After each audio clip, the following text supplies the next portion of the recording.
datang di channel aku. Jadi di sini aku akan menjelaskan cara menggunakan Odoo Accounting dari mulai login, membuat SHOA, menginput saldo awal sampai dengan cara menginput produk. Dan jangan lupa disimak videonya. Yang pertama, kita masukkan dulu email kita sendiri. Nah, sesudah itu masukkan kata sandi dan masuk ke Odoo Accounting-nya. Nah, yang pertama di sini saya akan memasukkan email saya sendiri dulu.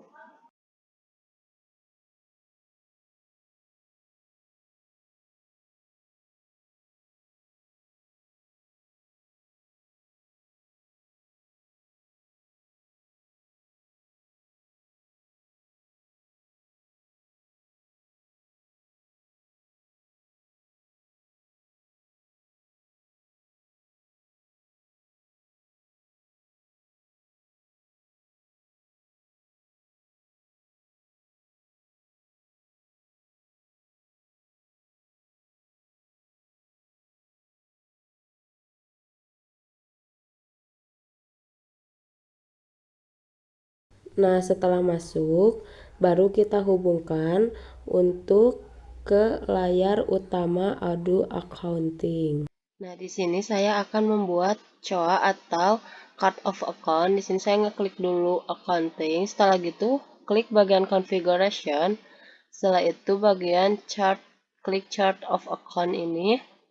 Setelah gitu, di sini tuh kan akan membuat chart of account-nya itu dengan mengklik new.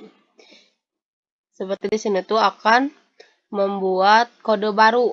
Nah, setelah gitu kita klik buat dulu kodenya misalnya. Terus tambahkan akun name-nya, nama akunnya.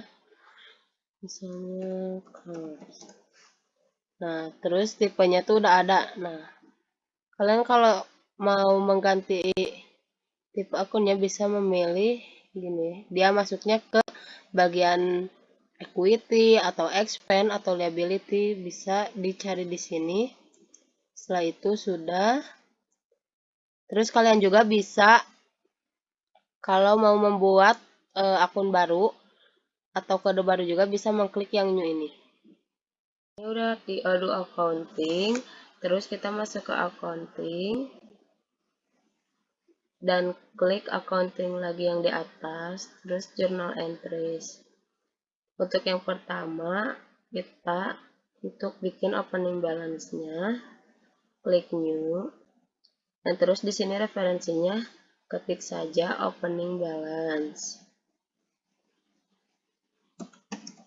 Opening balance.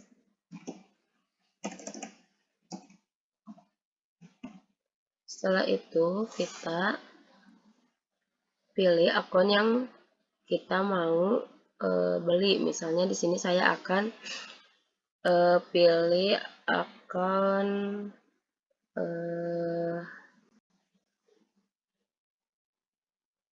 misalnya ini office supplies. Nah, itu untuk debitnya. Untuk kreditnya di sini saya memilih akun kas. Nah, setelah itu kita masukkan nominalnya yang kita punya, misalnya 500. Nah, di sini juga sama. Untuk di kreditnya juga sama. Nah, setelah gitu klik save manually. Udah gitu kita masuk ke accounting dan klik lagi journal entries untuk apa yang kita butuhkan. Terus klik opening balance. Setelah itu masukkan setelah itu kita masukkan lagi yang seperti tadi. Untuk ininya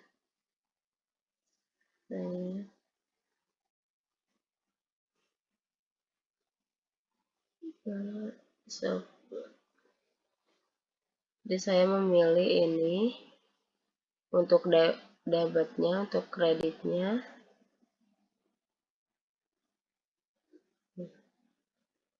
Dan klik yang dengan harga faktur tersebut.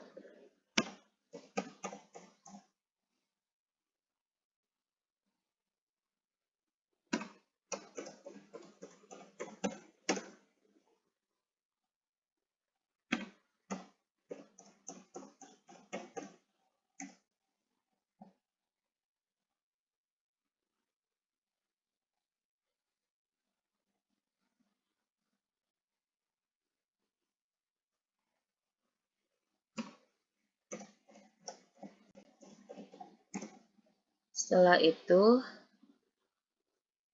kita save manually, klik customer, terus klik lagi customer, udah gitu klik new untuk membuat yang baru.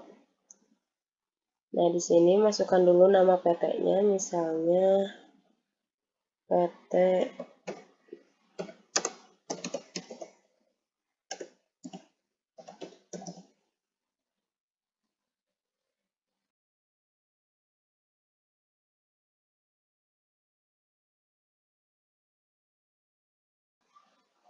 udah gitu kasih alamat PT tersebut,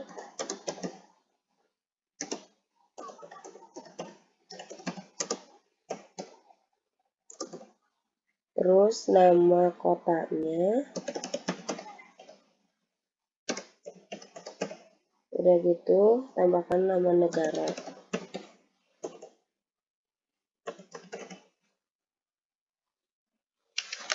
Setelah itu klik ke sales dan purchase, terus tambahkan payment terms-nya yang 30 hari karena customer kan. Nah, ditambahkan payment terms-nya itu 30 hari.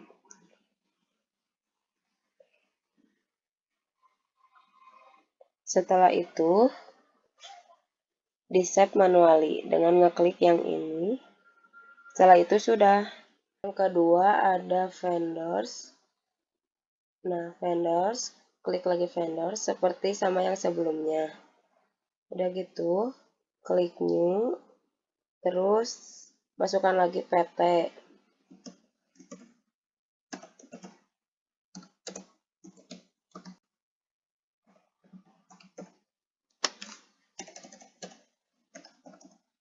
Setelah itu masukkan lagi alamatnya seperti yang sebelumnya.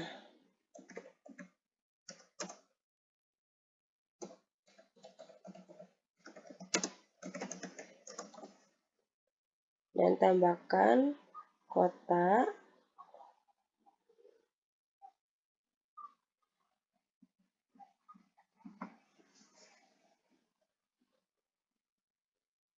tambahkan dulu kota,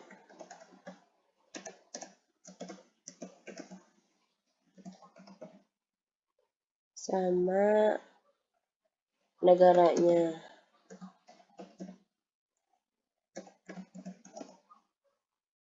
Setelah itu sama juga masuk ke sales dan purchase.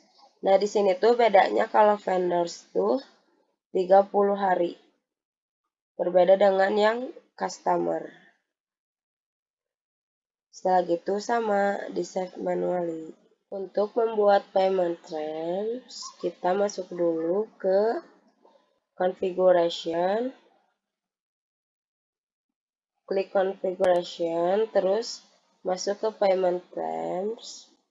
Udah gitu kita klik new. Sudah klik new, kita masukkan payment terms tersebut, yaitu 60 days.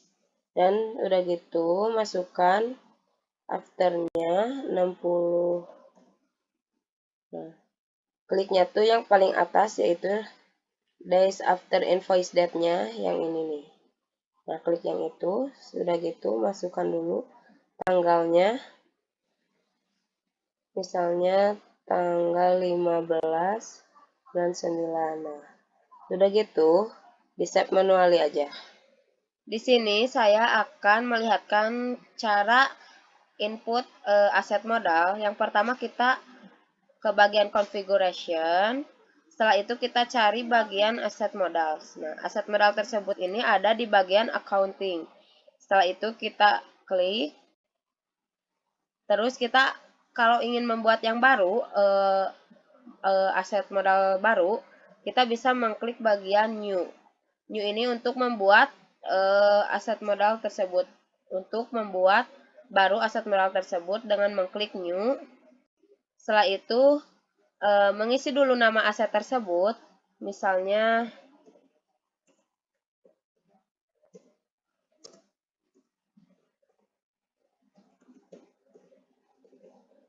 nah, setelah mengisi nama aset modal tersebut, kita ke bagian depreciation method itu.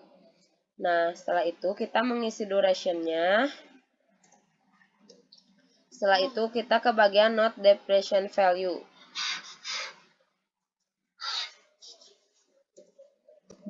Setelah itu kita mengisi ke bagian accounting. Accounting ini untuk mengisi depreciation account. Dan di bawahnya ada expand account. Kita cari nama akun.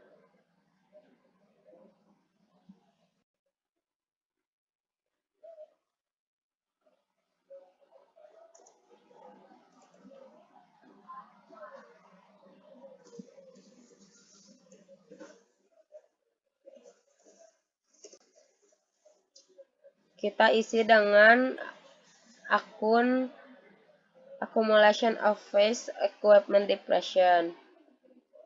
Untuk di bagian depreciation account dan untuk di bagian expand account-nya kita cari yang akun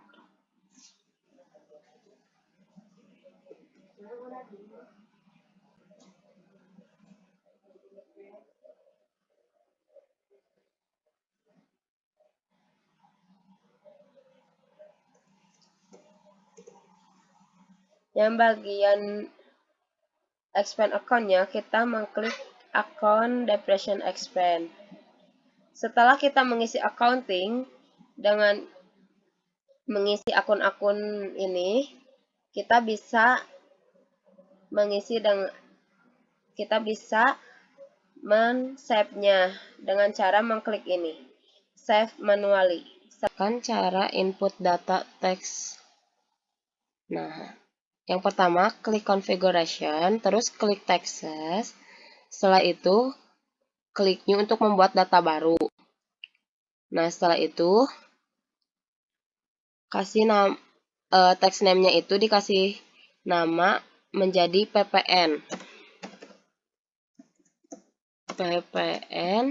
Setelah itu kita text computation-nya itu diklik bagian yang percentage-nya ini, yang bagian ini. Setelah itu lanjutkan isi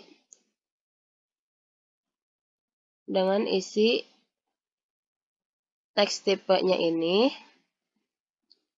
Teks tipenya ini untuk sales itu untuk penjualan dan purchase ini tuh untuk pembelian. Nah, terus ada teks scope-nya ini tuh yang bagian service and goods-nya. Nah, service itu untuk jasa dan goods itu untuk barang. Nah, setelah itu terus isi bagian yang muncul ini dengan tarif PPN 11%. Nah, setelah itu lanjut isi di bawahnya yang bagian definition ini. Nah, setelah itu klik di bagian account-nya yang bagian account ini. Lalu tambahkan nama akun. Nah, nama akunnya itu sesuai soal kayak kalau pembelian ya dicari nama akunnya itu pembelian. Nah, untuk penjualan itu masuknya fat sales dan pembelian itu fat purchase. Terus yang kedua, isi bagian advance ininya option. Nah, ganti label on invoice-nya tuh jadi PPN 11%. Nah, ini saya udah tergantikan kan dengan PPN-nya 11%. Terus lalu tambahkan deskripsinya dengan pajak pertambahan nilai. Nah, setelah itu udah kita lanjut ke include in price. Nah, diganti dengan teks include karena harganya barang dan jasa sudah termasuk pajak. Nah, seperti ini teks include. Dan terakhir jangan lupa untuk di-save manually. Yang kedua, ada cara input data produk, yaitu klik customer. Terus yang kedua klik produk. Setelah itu klik new untuk membuat data baru. Setelah itu lanjut isi nama produk. Di sini misalnya jasa internet. Nah, di sini tuh kan ada sales purchase. Nah, sales purchase itu yang sales itu untuk jasa dan untuk purchase untuk barang. Nah, di sini kan karena jasa, jadi kita ngeklik sales. Setelah itu bagian general information-nya itu kita produk tipe ngeklik goods karena ini tuh termasuk ke jasa, jadi kita ngekliknya tuh bagian goods.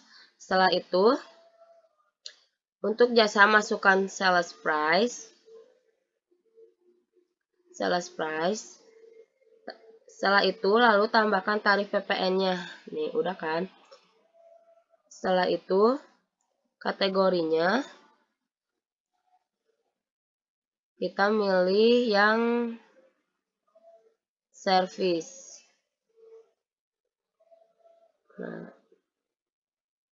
Nah, dan untuk barang itu masukkan sales price-nya, harga jual dan kos harga beli, lalu lanjutkan dengan isi sales text dan kategori untuk barang. Setelah itu lalu lanjut isi bagian bawah accounting nih. Bagian ini. Nah, untuk jasa kita ngeklik kita pilih yang akun receivable atau sales saja, bagian sales saja. Ntar kita sales, ngeklik ini. Dan untuk barang itu receivable dan payables karena sales dan cost of goods sold gitu. Udah segitu saja, sudah selesai gitu kita ngeklik yang save manually. Setelah itu selesai. Nah, segitu saja penjelasan tentang menggunakan Adobe Accounting. Semoga bermanfaat untuk kalian semua.